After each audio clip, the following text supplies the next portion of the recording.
안녕하세요. 즐거운 토요일입니다. 너무 덥죠? 토요일이야?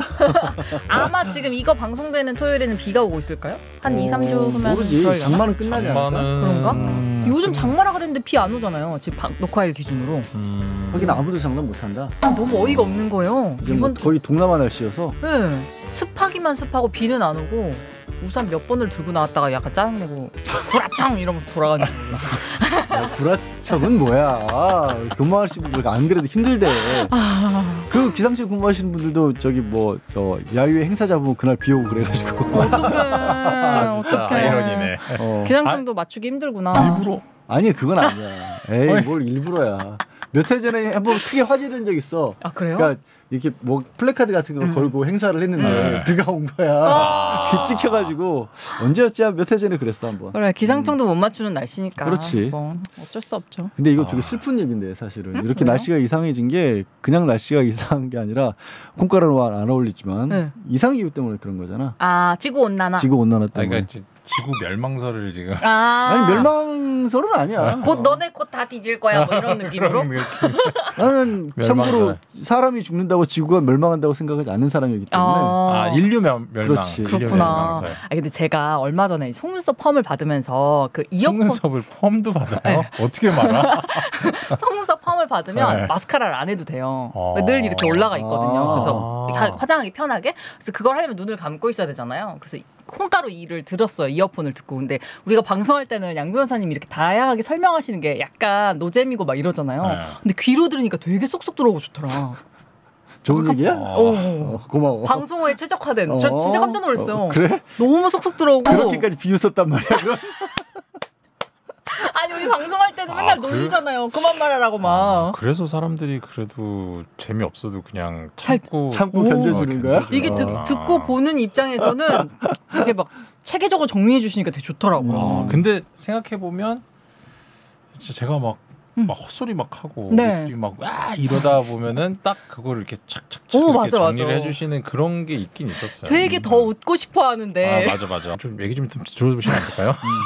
안 웃어주고 끝내잖아 거기. 근데 사실 비인간적이라는 걸 참아가면서 생각하면 필요한 적이었나 보네. 고리타분하지만 필요한. 근데 또 진 변호사님도 너무 필요한 게 제가 속눈썹 이거 하다가 너무 눈을 세게 감면서 너무 웃겨가지고. 양 변호사님 거 들을 때 정보 듣고 있다가 진 변호사님 얘기하면 너무 웃기더라고요. 저기 오정 TV 또 갔다 왔거든요. 또? 아니 그때 말씀하신 거? 말씀드린 거 갔다 왔는데 이번에 무슨 그 사연자분이 그 뭐 신기한 그 프로가 생겼더라고요. 사연자분이 직접 와서 상담해 주는 거야? 네, 외국에서 오셨어. 진짜 모자이크 해서 아니면은? 아니 그냥. 정말요? 대단하시다. 그 전에 사연자분은 모자이크를 했는데 이분은 뭐 상관없다 그러고 이렇게 하셔서 그 약간 저는 약간 쩌리로 옆에 이렇게 쭈그러져 있다가 뭐 물어보면은 뭐 이렇게 법조항 말씀드리고 막. 근데 사실 또 보시면 알겠지만 제가 다 살렸다고. 거기서 법을 안 하고 개그를 하고 오셨어요? 법을 하면서 개그를 하는 거지. 직업 정신 투철하네. 왜냐하면 법을 안 하고 개그만 하면은 개그맨을 불러야지. 나를 왜 불러? 맞아. 조만간 이제 그쪽 가서 하시겠어요? 그거는 진짜 말이 안 되는 게 뭐라 그래야 될까? 이 푸근함, 안도감 이런 게 없어요. 되게 강박 이런 거 있잖아. 여기서는 그렇게 심하지 않은데 거기서는 진짜 좀 심각하게. 여기서는 그냥 뭘 해도 나만 갈구면 된다라는 그런 안전장치가 있기 때문에. 그렇죠. 뭐 특별하게 생각하지 않아도 된다라는. 분위기 안 좋을 때 우리 치트키가 있으니까. 맞아요. 그래요. 삐삐삐삐삐. 빨리 양변을 놀려 뭐 이런 거지. 그냥. 어쩌다 이렇게 됐을까 내가. 자꾸 방금 싹. 오디오 싹 비는 거. 아니 방금 오디오 빌 때 저도 느꼈거든요. 약간 살짝 아주 0점 몇 초 막아 떴잖아요. 근데 원래는 이 타이밍에 이 빌드업을 깔아서 첫 번째 주제로 넘어가야 되는데 우리가 양 변호사님 까는 얘기를 하고 나니까 주제로 못 넘어가겠는 거예요. 제가 그래서 약간 막아 떴어. 당황해가지고. 근데 이제 진면도 정말 방송인 다 됐다. 막아 뜬 걸 눈치를 채네. 눈치챘네. 계속 모르게 하고 싶었는데. 그래요. 근데 지금 나와 관계 없는 얘기를 한 건 아니야. 오늘 주제와 관계 없는 얘기를 한 거 아니야. 그래요? 오늘 주제가 이제 그런 거잖아. 부모님 괴롭힌 자식들을 어떻게 할 것인가. 그런 겁니다. 최근에 뭐 일련의 사건들이 좀 있었죠. 네. 근데 최근까지는 아니고. 그 최근에 있었던 사건 중에 이제 흔히 얘기하는 뭐 박수홍 씨 사건, 박세리 씨 사건을 들 수가 있는데 그 사건은 완전 반대 아니에요? 부모님 괴롭힌 거 아니에요? 그렇지. 부모님 그렇구나. 때문에 고생한 자식들의 이야기. 사실 이제 무슨 얘기냐면 친족상도례가 헌법재판소에서 헌법 불합치 결정을 받았다라는 소식을 혹시 뭐 콩가루 보시는 분들은 이런 데 관심이 좀 있으시니까 보셨을 수도 있는데 박수홍 씨하고 박세리 씨 건을 얘기하면 박수홍 씨 건은 뭐 지금 박수홍 씨가 벌었던 거를 친형이 많이 빼돌렸다. 뭐 80억 가량을 횡령했다. 이런 게 주된 쟁점이었는데 그때 이제 뭐가 논란이 됐었냐면 아버지가 나선 거예요. 이거 큰형이 큰아들이 한 게 아니라 내가 한 거다. 내가 관리했다. 너무 슬퍼. 근데 그 의미가 뭐였냐면 이 친족상도라는 게 다른 게 아니라 부모 자식 뭐 아니면 형제 같이 사는 가족 배우자 남편과 아내 사이에서는 경제 범죄를 저질렀다고 할지라도 국가가 끼어들지 않겠다라는 거거든. 네. 그러니까 가족의 가치를 좀 더 높이 산 거죠. 그래서 형은 같이는 안 살고 있었으니까 아버지는 같이 살든 안 살든 부자지간에 일어나는 일은 우리 법으로 제단하지 않겠다라는 게 친족상도여서 아버지가 만약에 책임이 있으면 아무도 책임 안 지는 그런 사건이었던 거거든요. 네. 그래서 이게 혹시 변호사한테 조언을 들으시고 아버지가 본인이 대신 뒤집어 쓰려고 하는 거 아니냐라는 말이 좀 나왔었고. 근데 대부분 그렇게 의심을 한 게 첫째 아들에 대해서 굉장히 감싸셨잖아요. 그러니까 이제 그 세대 이제 할머니 할아버지들이 장남에 대한 어떤 특별한 그런 것들이 있죠. 근데 앞에 그 말씀하신 게 그 헌법 불합치 결정이 됐다고 했잖아요. 그 말이 정확히 뭐예요? 헌법 불합치가 됐다는 게? 정확하게 뭐냐면요. 헌재가 헌법재판소는 사실은 뭐 제일 큰 게 시행되고 있는 법률이 과연 그러니까 법보다 위에 있는 게 헌법이거든요. 네. 그러니까 법률은 헌법에 위배되면 안 돼요. 무슨 말인지 알겠죠? 그래서 이 법률이 헌법에 위배되는지 위배되지 않는지에 대한 결정의 종류가 되게 여러 개가 있는데 첫 번째는 뭐 합헌. 이거는 뭐 괜찮아. 헌법에 위배되지 않아. 두 번째는 위헌. 헌법에 위배돼. 위배돼. 그래서 이 조항 끝. 그러니까 이거는 뭐냐면 그 조항이 그냥 헌법에 뭐 합치되지 않으니까 더 이상 그냥 사라지는 거예요. 그냥. 네. 그리고 근데 이런 결정만 있으면 사실 되게 뭐 좀 되게 이상한 조항이긴 하지만 필요성이 있는 조항들이 있단 말이에요. 너무 얄짤 없어지죠, 그러면. 그러니까 예를 들면 이거예요. 동성동본 금혼제도에 대해서 사실은 뭐 동성동본 금혼제도는 그냥 위헌했나요? 그거 말고 그러면 그 근친혼 같은 경우도 이거를 만약에 위헌을 해버린다. 그러면 사실 제가 누나랑 결혼을 할 수 있는 거거든요. 이거는 위헌을 하면 근친혼 금지 조항이 그냥 사라지는 거니까. 네. 그럼 이런 경우에는 어떻게 해야 되냐면 이 조항을 고쳐라라고 헌재가 그러니까 결정을 내릴 수 있어요. 이게 바로 헌법 불합치입니다. 그러니까 헌법에 합치되지 않는 조항이라서 효력을 없애는 건 맞는데 이 중에서 합치되는 것도 있고 합치되지 않는 것도 있고 하니까 이제 그 입법 그러니까 국회에다가 요청을 하는 거죠. 야, 니네가 내 결정을 잘 들어보고 이 결정과 알맞는 어떤 법률을 개정해라. 이런 어떤 내용이에요. 그래서 이 헌법 불합치 결정은 뭐냐면 법률 조항을 한시적으로 적용하는 또 그 부수적인 결정을 하기도 하고 잠정 적용을 하지 않는 그런 결정도 하고 되게 좀 뭐라 그럴까 좀 열어놓은 거네요. 그렇죠. 여러 가지 유형으로는 할 수가 있어. 갑자기 되게 좀한데. 그게 제 직업이에요. 그러니까 너무 진짜 센스가. 그러면 친족상도례가 지금 헌법 불합치가 됐으면 그 안에서 일부는 이제 계속 사용이 되는 거예요. 뭐 여러 가지 얘기를 할 수가 있는 거예요. 지금 헌법 불합치 결정을 받은 조항은 뭐 직계혈족이라든가 아니면 동거 친족, 동거 가족의 경우에는 아예 형을 면제한다라고 돼 있어. 아예 벌을 안 준다. 우리가 형벌을 내리지 않는다라고 돼 있는데 그러면 이게 뭐가 문제가 됐냐면 취지는 그래요. 옛날에 뭐 그냥 예를 들어서 우리 어렸을 때 같은 경우에는 뭐 초등학교 뭐 다니고 그럴 때 오락실 가려고 엄마 지갑에서 돈을 뺀다. 100원짜리 몇 개 빼면 끝이었거든. 그렇죠. 근데 저도 100원짜리 많이 훔쳤어요. 그래? 새콤달콤 먹으려고. 예, 계속하시죠. 자백을 해줘서 고마워. 예. 근데 이런 경우 정도만 생각을 했던 거예요.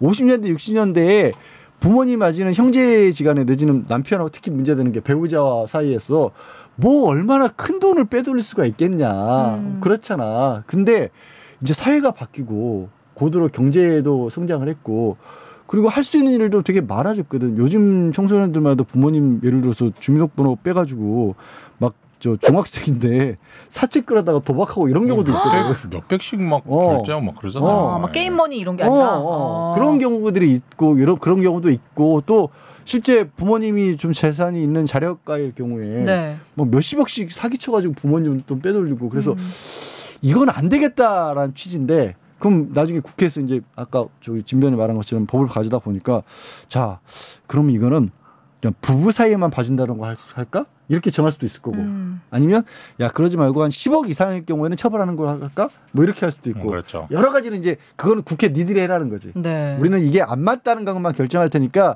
나머지 개선을 어떻게 할지 국회 니들이 해라는 거지. 왜냐하면 이제 헌법재판소는 법률을 개정하거나 이럴 권한이 없으니까. 네. 그러니까 이 법률이 헌법에 합치되는지 아니면 위헌인지 뭐 이런 것들에 대한 판단만 하는 거고. 근데 이제 판단만 하면 안 되니까 헌법 불합치 결정을 하고 뭐 잠정 적용 뭐 언제까지 또 뭐 개정을 해라.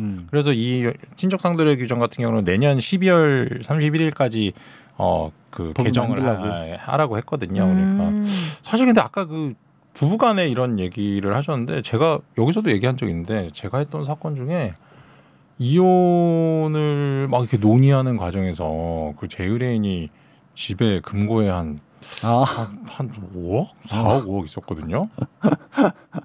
오늘 집에 왔는데 그 돈이 없어졌어요. 세상에. 와이프가 당연히 가져갔겠지. 현금인데. 근데 그것도 친족 상도례 때문에. 못해. 왜 못해요? 야. 좋은 법이었지? 아니 너무 그러면 황당하지?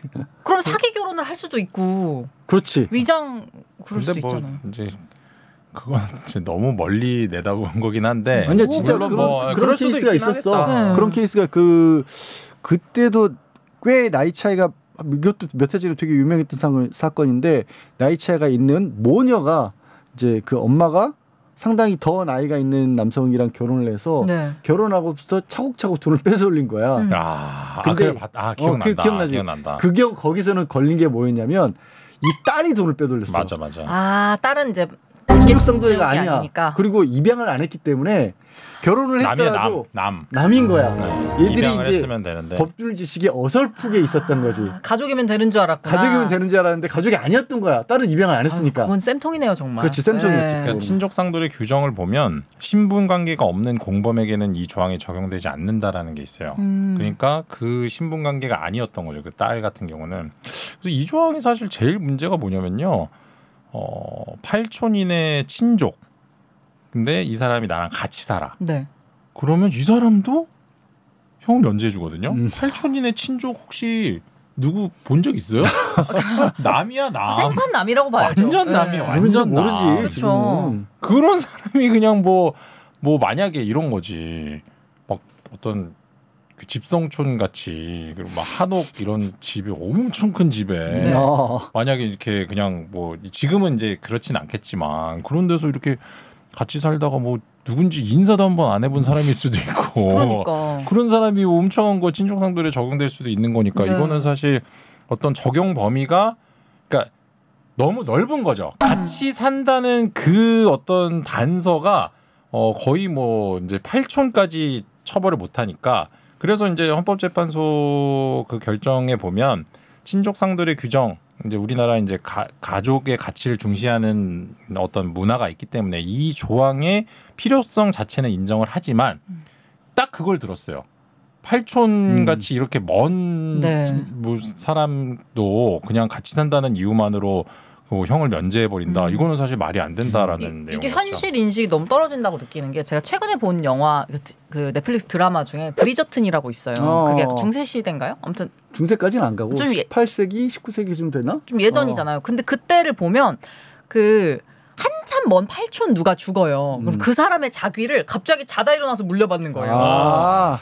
재산이며 자귀 이런 것들을. 그래서 갑자기 어느 날 내 아들이 무슨 경 뭐 이렇게 되어 있고. 걔는 영미 같은 경우는 또 뭐가 있냐면 우리는 상속을 받을 수 있는 순위를 딱 법적으로 정해놓고 네. 그 순위를 넘어가는 쪽에 사람이 없으면 국가가 재산을 환수하거든. 네. 근데 영미계는 끝까지 찾아내. 그러니까 사돈의 8촌에 12촌, 16촌까지 가도 한 놈이라도 핏줄이 닿는 놈이 있으면 그 사람한테 줘. 국가가 안 가져가. 그런 직업도 있더라고요. 찾는. 그러니까 이제 그 브리저트에서는 그런 일이 있고 우리나라 같으면 우리나라가 사촌, 비전형 사촌까지지 상속이. 상속. 그렇죠. 사촌 네. 넘어가면 우리는 사촌 넘어가도 사람이 없잖아. 네. 국가가 가져가. 그렇구나. 근데 사실 그게 맞는 것 같기도 해요. 그거는 그러니까 우리 법제하고 비교했을 때 영미 법제는 개인을 굉장히 중요시 여겨서 개인의 그 재산인데 왜 이걸 국가가 가져가냐라는 쪽인 거고 우리는 국가가 관리하는 쪽을 모든 법제에서도 중요시 하기 때문에 여기까지는 우리가 챙겨주되 만약에 이 밖으로도 나가면 안 줘. 우리가 가져갈 거야. 이렇게 되는 거야. 사회적 기능을 더 강조하기 때문에. 사실 제가 이 얘기를 꺼낸 이유는 그 미국과 한국의 차이보다 그게 되게 옛날 방식이다라는 얘기를 하고 싶었던 거거든요. 그러니까 그렇지. 요즘에는 말도 안 되는 일이잖아요. 미국은 요즘도 그래. 그래요? 그래서 나도 모르는 사람한테 갑자기 상속받는 경우가 영미권은 아직도 있어. 그렇구나. 가끔이지만. 그리고 이게 사실 제 입장에서는 절도를 기준으로 했을 때 친족상도례가 같이 사는 사람을 면제하잖아요. 아니 지금 같이 살면 더 훔치기가 쉽잖아. 제일 무섭죠. 그러니까 같이 사는 사람이면은 내 방에 들어와서 막 너무 훔치기 쉬운 사람인데 어딘지 다 알고 그러니까 오히려 같이 산다는 이유로 그 사람의 처벌을 면한다. 이거는 사실은 되게 정말 이상한 조항이에요. 그러니까 근데 취지는 그런 거지. 이게 같이 살기 때문에 거기서 사건이 일어나면 수사를 하려면 안방에 형사가 들어와서 뒤질 수밖에 없는 거잖아. 가정의 일은 가정에서 처리해라 뭐 이런 걸까요? 그게 원래 취지였던 거지. 그리고 이제 형벌을 면제한다 이게 뭐냐면요.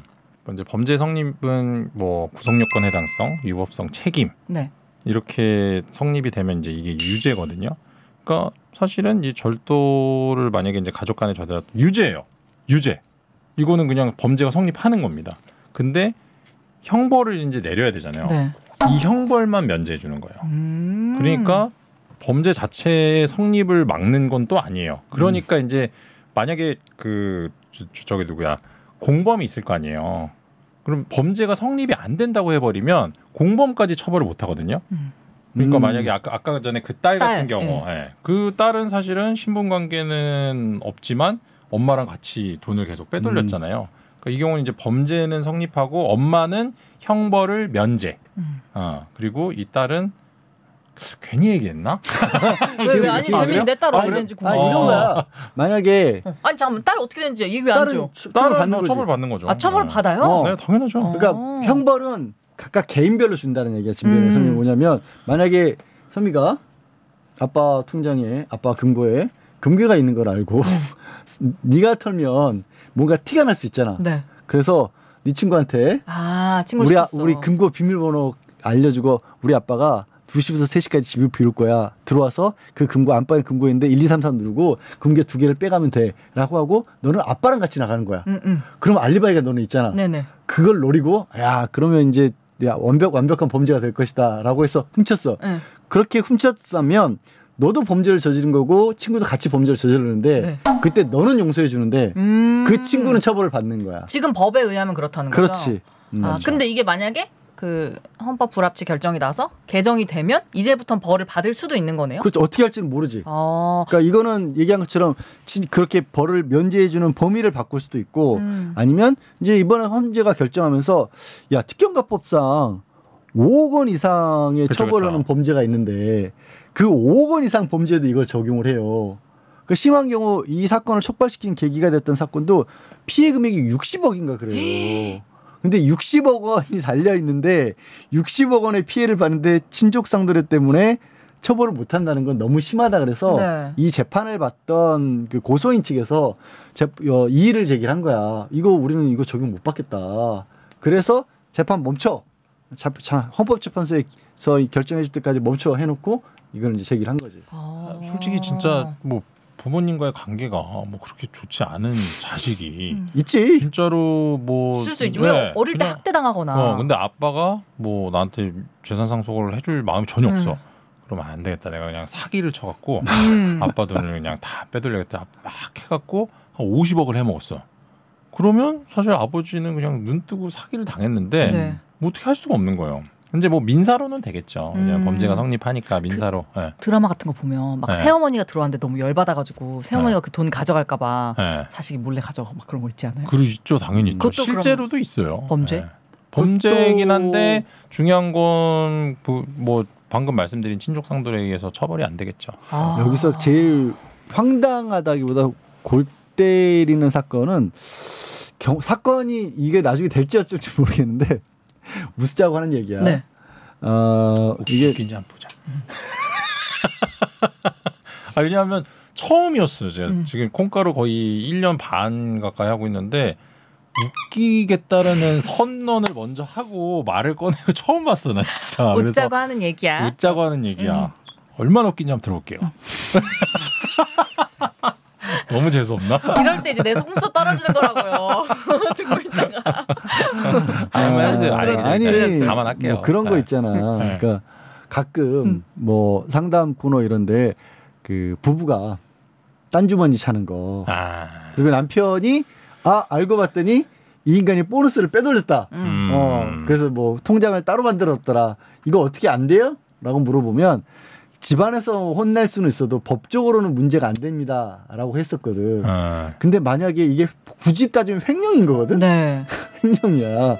근데 이게 친족상도례가 만약에 완전히 없어져 버리면 그것도 이론적으로 처벌 대상이 돼요. 이 시키가 월급에서 일정 부분을 떼서 지금 자기 뭐 컴퓨터를 업그레이드 하겠다는 핑계로 따로 모아뒀었어?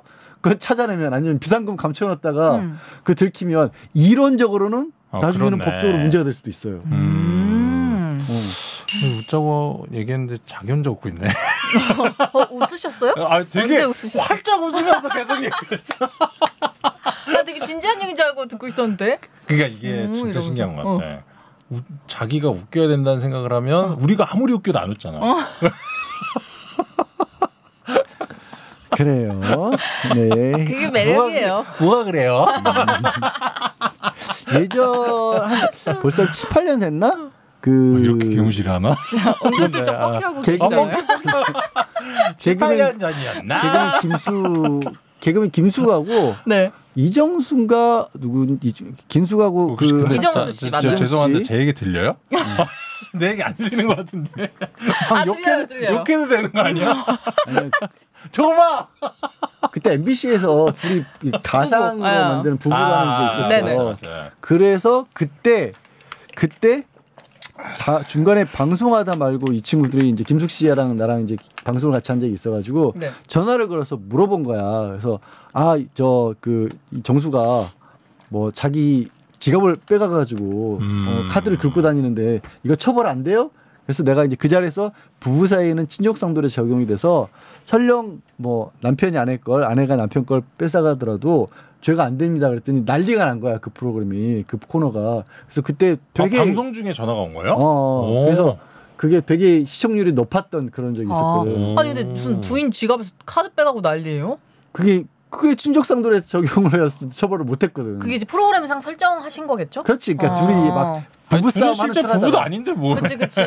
부부싸움 하는 척하다가. 아니 전 지금 제가 잘못 이해한 거예요. 양 변호사님이 수기님, 김숙님하고 둘이 방송을 하고 있는데 갑자기 양 변호사님 정수 오빠가 내 지갑에서 카드 빼고 자꾸 쓰는데 어떻게 해야 돼요? 이렇게 물어본 줄 알고. 그 가상으로 부부 역할을 할 때 그러면 그렇게 했을 때는 처벌을 못한다라고 이제 상담을 해서 세상에. 되게 놀라면서 이제 그러면 저 궁금한 게 그렇게 전화 통화로 상담을 해주면 출연료가 나와요? 안 나오지. 그래도 궁금했어요. 이름과 얼굴을 알릴 수 있잖아요. 굉장히 유명한 재밌는 프로그램인데. 굳이 그러고 싶지 않지. 그래서 하여튼 그런 일들 여러 가지 일들이 많이 생길 거예요. 부부간에 그런 게 있구나. 뭐 이제 앞으로 바뀔 테니까. 왜냐면 저희가 이 얘기를 한 게 사실은 그 박세리 씨 사건 때문에 또 이런 얘기가 나온 거잖아요. 박세리 씨 같은 경우에는 이제 얘기를 잘 끄는 게 박세리 씨 언론 인터뷰를 해서 많은 분들이 놀랬죠. 네. 그 정말 저렇게 굳건한 이미지를 가진 분이 저렇게 울 수 있구나. 진짜 행복하게 살고 있는 줄 알았어. 넌 되게 속상해하더라 박세리 그 얘기하면. 왜냐면 저는 그 나 혼자 산다였나 어디에 나오셨을 때 리치 언니라 그래가지고 막 보여주고 성격도 너무 좋으시고 너무 그냥 대리 행복을 많이 느꼈거든요. 근데 그 모습이 그 모습 이면에 그 아버지한테 그런 고통을 당하고 있었다는 게 너무 충격이었어요. 아마 선수 생활 미국의 선수 생활하면서 받은 상금은 전부 아버지에게 맡겼던 걸로 그렇게 전해지거든. 다 날렸다고. 충격적이에요. 그래서 이제 저는 이해가 안 되는 게 아니 은행이 있는데 왜 아빠한테 맡겨? 보통 이제 어릴 때부터 시작한 운동선수들이 부모님이 다 관리를 하고 이제 그런 아니, 뭐 박세리 씨를 탓하는 게 하시더라고요. 아니라 어느 정도 시점부터는 좀 그래도 아니야. 근데 진변만 해도 그냥 일상생활을 했던 보통 평범한 사람들이잖아. 우리는. 그래서 뭐 은행에 통장을 만들고 돈을 쓰고 이런 거에 대한 개념이 모르고 싶어도 알게 되잖아. 네. 근데 진짜 소미엠 얼마따나 아주 어렸을 때부터 뭐 연예 활동을 하거나 스포츠 활동을 하면 그 돈의 크기가 얼마만큼 되는지 그리고 그걸 관리를 어떻게 해야 되는지 이런 걸 몰라요. 그러니까 어떻게 보면 사회생활 없이 계속 어린 시절을 보냈고 성인의 시절을 보냈잖아요. 그러니까 어떤 측면에서는 정말 아이 같고 바보 같은 상태가 되어 있더라고요. 그 약간 가스라이팅, 그 박수홍 씨 사건도 마찬가지잖아요. 뭐 그런 경우도 있고. 그래서 예전에 어디 뭐 걸그룹 했던 그런 친구가 와서 얘기를 하는데 자기는 정말 그 들고 카드 들고 나서 뭐 하나 살 줄을 몰라가지고 그게 해체되고 나서 되게 한동안 힘들었다고. 물가도 모르고 살면 얼마를 사고 얼마에 갚아야 되는지도 모르고 그러다가 이제 그렇게 많은 돈을 버는 줄 알았는데 알고 보니 뭐 수중에 한 푼도 안 남았고 그러니까. 이런 경우도 많았잖아. 너무 어린 나이에 진짜 혼자 버스나 지하철도 안 탈 정도로 어린 중학교 1학년 이럴 때 데뷔를 하잖아요. 근데 예를 들어 뉴진스 같은 경우에도 굉장히 어린 나이에 데뷔를 해서 지금까지 계속 매니저들이 붙은 상태로 생활을 하는데 1인당 벌써 50억 원 이상 정산을 받았대요. 인당. 그러니까 정산을 아예 받은 상태인 거예요. 그러면 그 돈을 어떻게 개인이 그 경우는 하겠어요. 이제 미성년자니까 미성년자의 경우는 이제 부모님이 당연히 관리를 할 수밖에 없죠. 근데 그러면 그렇다니까 꼭 누가 이렇게 갑작스럽게 좀 부를 가지게 되잖아. 이건 드라마에 얼마 전에 제가 봤던 드라마 미국입니다. 배경이. 거기서는 얘가 미식축구 선수야. 네. 미식축구 선수. 근데 자기가 프로 데뷔를 하자마자 형제 자매들이 직업을 그만두고 친구들마저도 자기 옆에서 산다는 거야. 친구는 왜? 뭐 형제자매나 부모는 그럴 수 있다 치고. 다들 무슨 공 잡았나? 거의 그런 그러니까 우리나라 얘기가 아닌데 미국에서도 그런가 봐. 그래서 걔는 이제 미식축구 선수로 나오는데 맞아요. 우리 PD가 흑인들은 그게 문화라고도 하는데 거기서도 흑인 선수였거든. 얘는 체격 조건이 워낙 좋아서 중학교 때부터 미식축구를 했는데 자기는 사람들하고 부딪히는 게 너무 싫다는 거야. 근데 주변에 뭐 부모님부터 시작 다 그러고 있으니까 못 그만두고 있다고. 그렇죠. 그 흑인 문화라고 하셨잖아요. 남미 쪽인가 어디도 네이마르. 그랬나? 네이마르가 맨날 그 저기 뭐야 비시즌 때 그 뭐 파티 열고 어디 외국 막 초호화 뭐 거기 꼭 같이 가는 친구가 한 4-5명 있어요. 걔네들은 다 무료죠? 그것만 하는 거야. 같이 노는 거야. 그냥 놀기만 해. 그 네이마르랑 같이 돌아다니면서 맨날 술 먹고 놀고 요트 타고 뭐 여자랑 놀고 막 다 그것만 하는 애들이 한 5-6명 있어요. 그게 직업이야? 직업이 아니라 그냥 직업이 네이마르 친구. 직업이라고 봐야 되는 게 그냥 네이마르 경기 가서 보다가 같이 뭐 경기를 보는지 모르겠어요. 그러니까 사실 네이마르 입장에서 혼자 이제 타국에서 이렇게 하니까 그런 게 우리 이제 손흥민 선수는 이제 아버지가 서포트를 하는 거고 네이마르는 친구들이 이렇게 와서 거기 뭐 이제 힘든 향수병을 잊게 하는 뭐 그런 이동식 친구들 가족 같은 느낌일까요? 이동식 친구. 아주 어디 출국할 때마다 함께하는.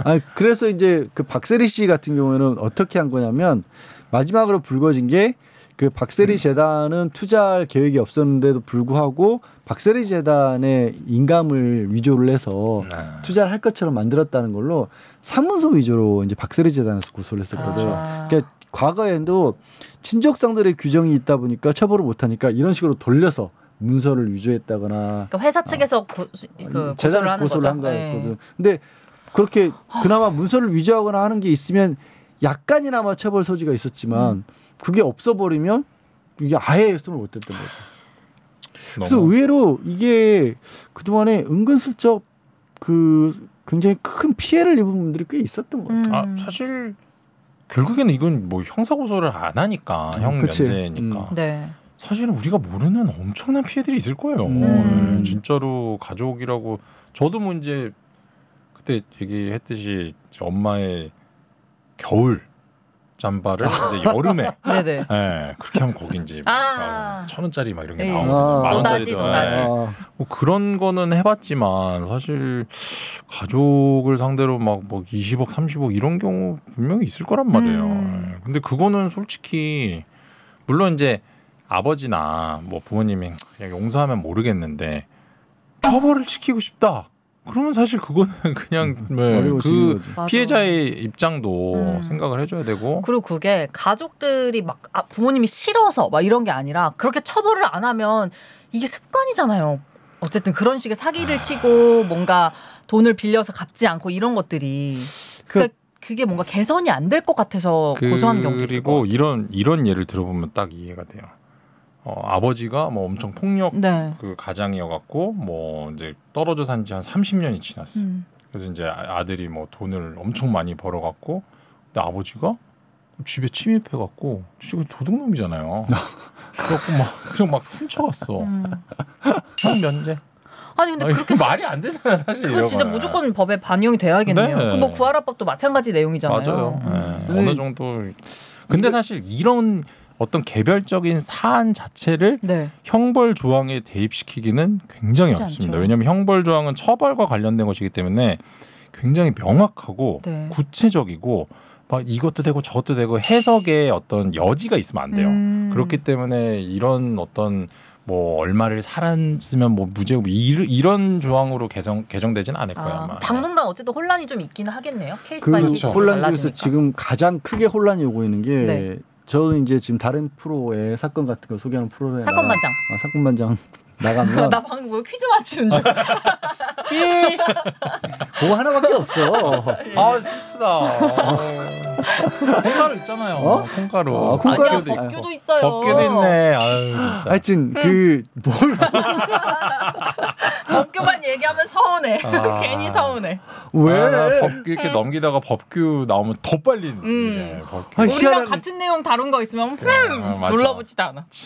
희한한 애들이네. 하여튼 그 프로에서 안 그래도 이거 발표한 다음에 상담들이 와요. 그 프로그램으로. 근데 뭘 제일 많이 물어보시냐면 피해를 입으신 분이야. 그래서 이제 법 바뀌었으니까 구제 받을 수 있냐고. 아유 어떡해. 지난 일은 해당이 안 되죠. 안 돼. 왜냐하면 이제 어쨌든 이제 이 형벌이라는 건 불소급 원칙이라는 게 있어요. 불소급 원칙이 뭐냐면 어떤 제정이 되거나 법이 새로 만들어지거나 개정이 되거나 그래서 이 제정이나 개정으로 인해서 예전에는 처벌 대상이 아니었는데 처벌 대상으로 이렇게 바뀐다. 이거는 사실 이게 법을 소급해서 하는 거잖아요. 그러니까 이거는 어떤 법적 안정성, 그러니까 이런 거죠. 내가 이렇게 뭐 지나가다가 교통성 볼을 막 이렇게 꼬집었는데 이게 그때는 범죄가 안 됐어. 근데 이제 와서 성추행이 돼. 그러니까 이거 법을 갑자기 만들어갖고 스토킹 처벌법도 똑같은 거예요. 스토킹이 너무 만연하고 막 전화를 하고 막 이런 게 너무 만연하고 이 피해자들이 너무 고통받으니까 법률로 처벌 규정을 만든 거거든요. 사실은 뭐 처벌해야 마땅한 놈들이긴 하지만 그 스토킹을 하는 사람들 입장에서 법이 없을 당시에는 뭐 문제가 되지 않으니까 행동을 했는데 이거를 새로 법을 만들어서 예전에 했던 행위까지 한다. 그럼 사실은 지금 내가 어떤 행동을 할 수 있을지에 대한 어떤 그 예상을 할 수가 없잖아요. 왜냐하면 이게 나중에 어떤 형벌 조항이 돼서 이제 그러니까 범죄가 돼서 처벌이 될 수도 있는 거니까. 그래서 형벌 조항 같은 경우는 절대로 소급하지 않습니다. 그게 불소급의 원칙이라고 해요. 불소급의 원칙. 그게 시간에 따라서 법이 그렇게 바뀌면, 그러니까 시대상 이런 거에 따라 정말 마음대로 바뀌어버리면 신뢰를 못 할 것 같아요. 그래서 법에 관한 신뢰를 지키기 위한 거야. 법이 어제까지는 죄가 안 되는 줄 알았기 때문에 문제를 일으켰는데 갑자기 야 오늘 바꿔가지고 어제 한 것도 처벌해라고 하면 안 된다는 건데 지금 우리 제작진이 굉장히 중요한 질문을 했어요. 내가 지금 머릿속으로 고민하고 있었어. 이 얘기를 해야 되나 말아야 되나. 근데 저 질문에 답할 수 있을 것 같아. 바뀌기 전에 한탕 빨리 치면요 이렇게 질문하셨잖아요. 왜 그 국회의원들 중에서 가끔 법 바뀌기 직전에 자기만 혜택 보게끔 하는 경우 있잖아요. 근데 그게 법으로는 안 걸린다고 들었어요. 그래, 맞아.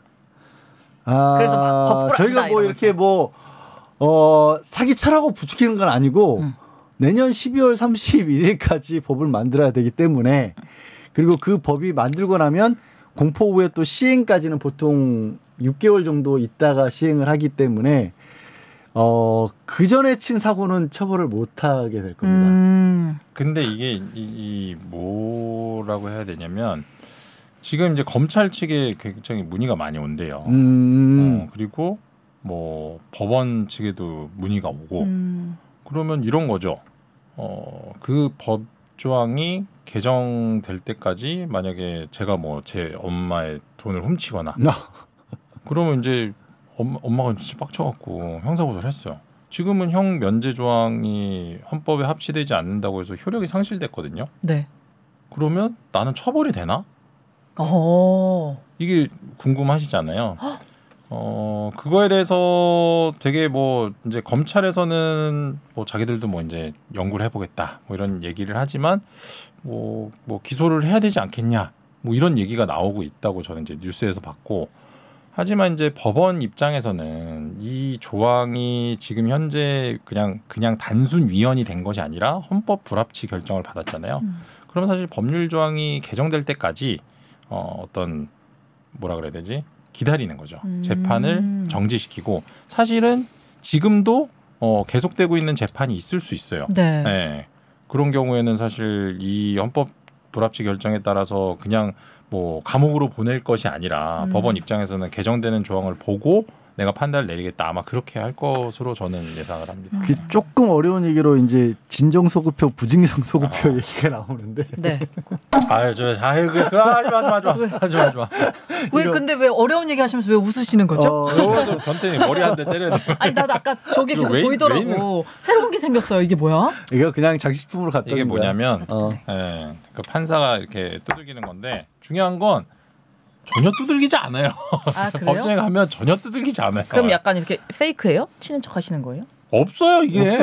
아 그래요? 이런 거 없어요.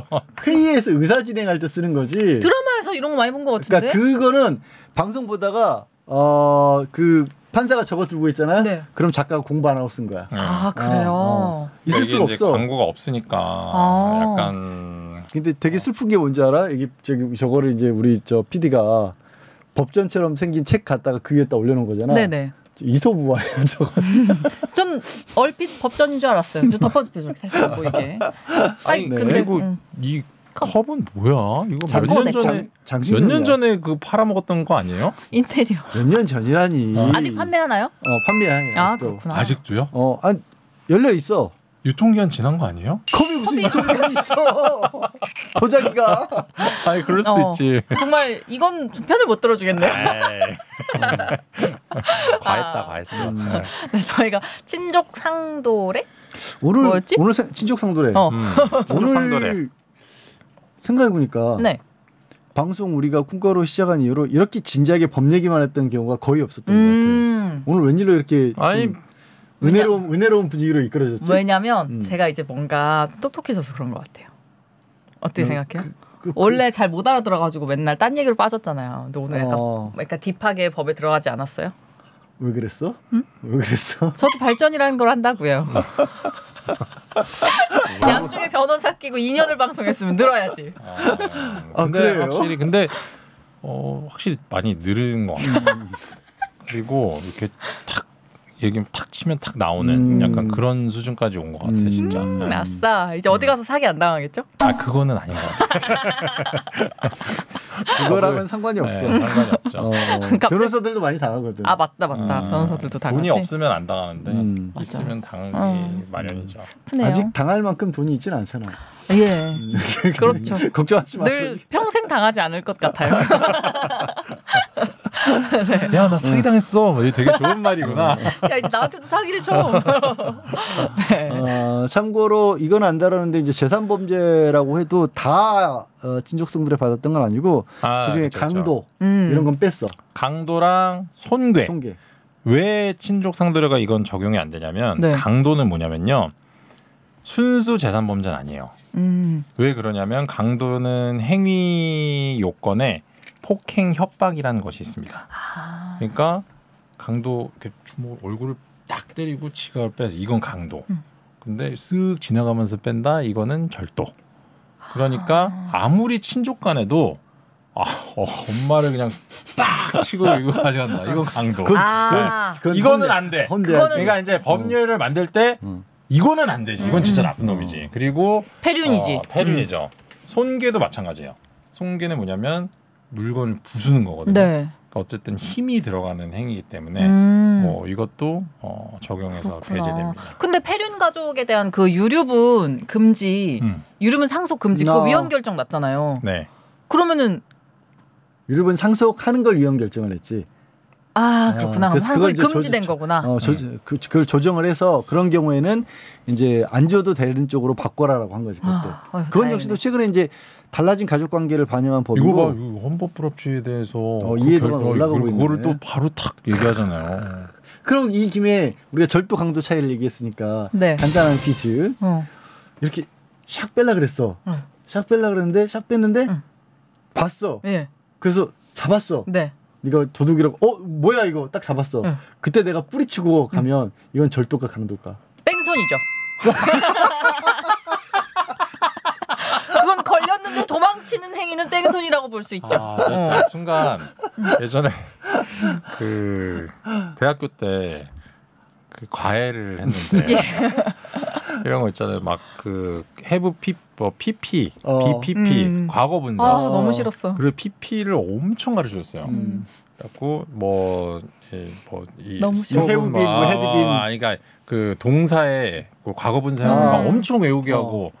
그리고 시험을 봤는데 you is라고 쓰는 거야. 비동사도 안 되는 애한테 내가 과거 분사를 가르친 거예요. 지금 이게 딱 그런 거야. 진짜. 그럼 그게 뭐죠? 진짜. 그거 이제 법률 용어로는 돌변 강도라고 표현을 해요. 돌변했나요? 그게 뭐냐면 절도였는데 네. 그 순간에 힘을 쓰기 시작하면 강도로 처벌을 해요. 돌변 강도. 폭행으로 바뀌는. 뺏어가는 거를 강도로 폭행으로 보는 거예요. 원래는 절도를 하려고 했는데 절도를 하는데 손목을 딱 잡았으니까 들킨 거니까. 들켜서 그때 손목을 잡혔을 때 포기를 하면 그냥 절도로 끝나는 건데 네. 뿌리치고 도망가면 그때부터는 강도가 되는 거죠. 뿌리치는 순간 그게 폭행인 거구나. 그렇습니다. PD님이 현금 카드 금액이 같으면 처벌 형량이 같나요라고 물어봤는데 저게 뭔 개소리죠? 그게 뭔 소리지 저게? 저거는 이제 수단이 현금으로 10,000원을 썼을 때랑 카드를 빼돌려서 10,000원을 썼을 때랑 같냐는 건데 사실 그 범죄 자체가 달라요. 그렇죠. 현금은 절도고 카드는 뭐 사기인가요? 컴퓨터 사용 뭐 여신 전문 금융업법 뭐 이런 위반이 있고 컴퓨터 이용 사기법 이런 거 뭐 그런 게 있어요. 그러니까 저거는 카드에 대해서는 카드 절도가 되고요. 그 훔친 카드를 쓰게 되면 거기에 또 별개의 범죄가 돼요. 그럼 만약 주운 카드를 쓰게 되면 어떻게 되는 거죠? 그것도 당연히 범죄죠. 그렇군요. 네. 주웠구나. 그러다가 빨리 저 경찰서 갖다 줘요. 궁금해서. 그러니까 카드 같은 경우는 되게 특이한 게 현금은 뭐 소유자가 있고 그냥 뭐 개인이잖아요. 근데 카드 같은 경우는 카드사가 피해자가 된다고 보기도 하거든요. 그래서 되게 복잡해요. 그래서 그 뭐 이 형법 책에 카드 관련된 범죄에 대해서는 항이 따로 있습니다. 어려워. 되게 어려운 부분이에요. 그 부분은. 네. 근데 친족상도례 예전에 이런 경우도 있긴 있었어요. 뭐가 사례가 있었냐면 이제 기왕 이제 카드사 얘기를 했으니까 손자놈이 할아버지랑 같이 살았는데 할아버지 돈을 훔쳤어요. 근데 현금으로 훔친 게 아니라 할아버지 계좌에서 지 계좌로 이체를 시켰어. 그것도 현금 아닌가? 그래서 그거를 이제 법원에서 얘를 친족상도례를 적용을 해서 형을 면제해 줘야 될까? 아니면 처벌해야 될까? 그걸 가지고 이제 논란이 됐었죠. 참. 그때 1심, 2심, 3심이 바뀌었어요. 최종적으로 대법원에서는 처벌하자고 했어요. 왜냐하면 은행이 중간에 끼어있기 때문에 은행도 피해자가 될 수 있다라고 해서 이 사연의 되게 슬픈 점은 뭐냐면 할아버지가 처음에는 손자가 계좌에 있다는 현금 박치기래. 거기서 어떻게 그걸 떠올리니? 할아버지가 처음에는 그게 손자가 가져간 건지 모르고 경찰에 신고했다가 나중에 손자란 걸 알고 처벌하지 말아달라고 했는데 은행 때문에 어쩔 수 없이 은행이 껴서 적용을 하고 얘가 또 전과가 있어서 실형 선고를 받았어요. 근데 전과도 있고 그랬으면 할아버지 마음은 이해하지만 그렇게라도 해서 고쳐줘야죠. 그렇지. 그러니까 정말 나쁜 놈이었던 거지. 근데 사실 솔직한 말로 이제 그런 게 잘 고쳐지지 않더라고요. 사람 고쳐 쓰는 거 아니란 말을 변호사 가면 안 돼. 개벌은 나 못 그래도 고쳐질 수 있다라고 우리는 믿고 해야 돼. 어쩔 수 없이. 왜? 못 들었어. 안 고쳐지잖아. 재미없는 거 안 고쳐져. 그렇죠. 사람 고쳐 쓰는 게 아니래요. 괜찮아요. 그래요. 그림 하나 보고 오늘 마무리하도록 하죠. 있는 오늘도. 그대로의 우리를 사랑해 주세요, 여러분. 뭐 약간 노래 가사 같았어. 그게 왜 재밌는 거야? 왜 웃은 거야, 둘이? 뭐가요? 방금? 공감해서 웃은 건데? 뭐가 공감이 됐지? 공감 포인트를 못 찾겠네. 자, 띄워줘 그림. 저 그림은 뭘까요? 뭐예요? 유령인가? 유령? 아니요, 둘이 그림 보고 소감 얘기하는 게 은근히 재밌더라.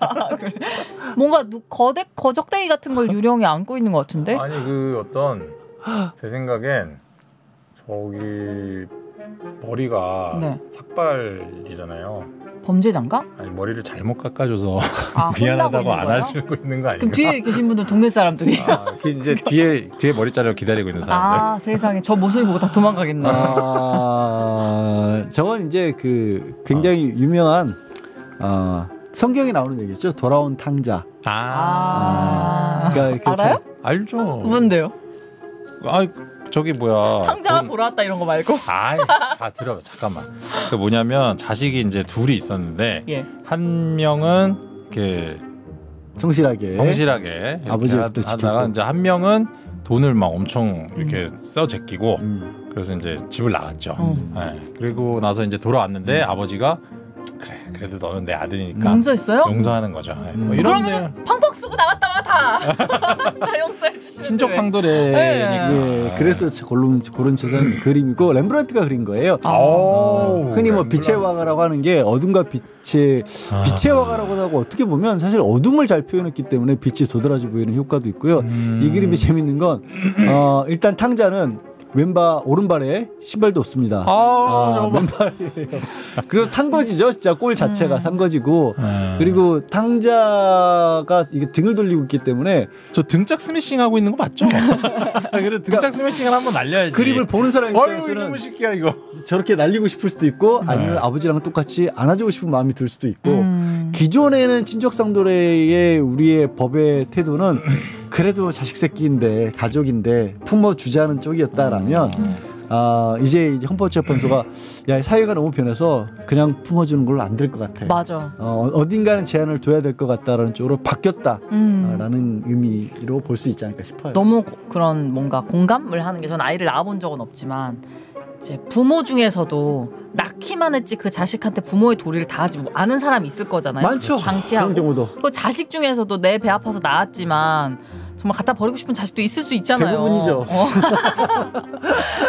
그게 꼭 부모 자식 간이라고 해서 모든 걸 다 용서받을 수는 없는 것 같아요. 그래요. 어떤 식으로 법이 국회에서 만들어질지는 모르겠어요. 궁금합니다. 갑자기 생각났어. 제가 얼마 전에 보대 감명 받았는데 어떤 연예인이 정확히 기억이 안 나요. 근데 가족 간에 계속 화목할 수 있는 방법에 대해서 물었더니 가족 간에도 예의를 지키면 된다고. 그건 아주 기본적인 그러니까 막 부모 자식 간에 얘기할 때도 꼭 막 도리를 다해 막 이런 거보다 그냥 부모님한테 대할 때도 약간 예의를 차리면 조금 막말을 덜하게 되더라고요. 저도. 부모님한테 막말을 해요? 저 자꾸 하게 돼요. 그러니까 제 기준의 막말이죠. 남이 들을 때 막말이 아닐 수도 있는데. 막 욕한다는 얘기는 아니죠. 네, 그건 아닌데. 네. 너무 편하다 보면 사실은 그럴 수도 있을 것 같아요. 저는 그래서 가능하면 집에서도 존댓말을 쓰려고 노력을 합니다. 자식들도요? 애한테도 그렇고. 아니 아이들이. 아이는 당연히 그렇고. 그래요? 진짜 무서울 것 같아. 근데 그것도 웃기겠다. 나는 다 존댓말하는데 애들은 아빠 왔어? 왜? 이러는데 오셨어요? 그랬어요. 식사하셔야죠. 물 좀 갖고 와. 밥 맛있다. 물 좀 갖고 와. 진짜 웃기겠다. 아휴, 그래 마지막에 한 번이라도 놀리고 가야지. 오늘 좀 덜 놀린다 싶었다. 아이고 그래요. 저희는 오늘은 이만 마무리할까요? 네, 오늘 양재열의 콩가루 오늘 이번 주 토요일도 재밌게 잘 웃으셨다면 구독, 좋아요, 알림 설정까지 좀 해주시고요. 저희 영상에 좋아요를 안 누르시는 분들이 많더라고요. 영상 딱 끝나고 보기 전에 미리 까먹으실까 봐 미리 좋아요 눌러주셔도 좋습니다. 미리 보지도 않고 누르라고? 그래 안 까먹어요. 끝나고 나면 이제 마지막 얘기 듣기 싫어서 그림 설명 때쯤 때쯤 이제 나가시는 분들이 있을 거란 말이야. 그러면 안 되니까. 아, 그림 설명이 하이라이트인데. 저 등짝 스매싱 하고 있는 거 맞죠? 아니 또 중간쯤 넣을까 그거를? 네, 여러분 구독, 설정 그리고 좋아요 많이 눌러주세요. 감사합니다. 다음 주에 만나요.